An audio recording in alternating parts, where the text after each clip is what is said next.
బీరకాయ పల్లి gravy ready అయిపోయింది. మీరు కూడా చేసుకోండి. ఇది పూరీలోకి అన్నంలోకి చాలా బాగుంటుంది కర్రీ. బీరకాయ పల్లీల కర్రీ గ్రేవీ కర్రీ చేసుకుందాము. ఇవి పీలరు పొట్టు తీసి ముక్కలు కట్ చేసుకుందాం. ఒక ఉల్లిగడ్డ పెద్దది, 2 పచ్చిమిరపకాయలు, ఉల్లి తరుగు, కరివేపాకు తరుగు, కసూరి మేతి, ధనియాల పొడి, పసుపు, ఉప్పు, కారం, గరం మసాలా, ఆవాలు, జీలకర్ర, మినపప్పు, శనగపప్పు, కొత్తిమీర తరుగు, ఇది పల్లీలు, కొంచెం కొబ్బరి, ఇది మిక్సీ పట్టుకోవాలి. ఇప్పుడు చేసుకుందాం కర్రీ. స్టవ్ మీద విజిల్ పెట్టి ఒక పెద్ద స్పూన్ ఆయిల్ వేసాను. జీలకర్ర, ఆవాలు, పచ్చిమిరపకాయలు, ఉల్లిపాయలు, కొంచెం గరం మసాలా,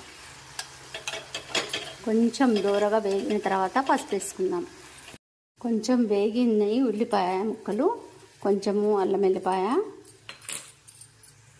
పసుపు.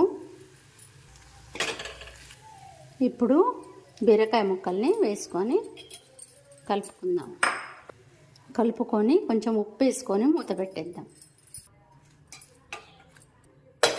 మూత పెట్టి బీరకాయ ముక్కల్ని ఉడికిద్దాం. 2-3 సార్లు ఇట్లా మూత తీసుకుంటూ కలుపుకోవాలి. మెత్తగా ఉడికిపోయింది. పచ్చి కొబ్బరి పల్లీలది మిక్సీ పట్టుకున్నది ఇందులో వేసుకుందాం. ఈ జార్లో కొన్ని వాటర్ పోసి ఇందులో పోసేసుకుందాం.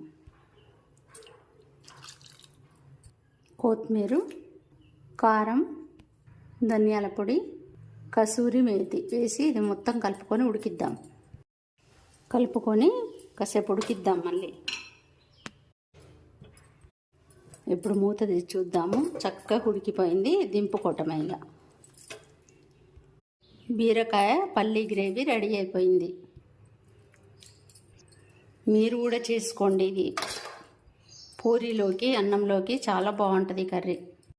బీరకాయ పల్లి కర్రీ రెడీ అయిందండి. వారానికి 2 సార్లు తినాలి. ఆరోగ్యానికి చాలా మంచిది.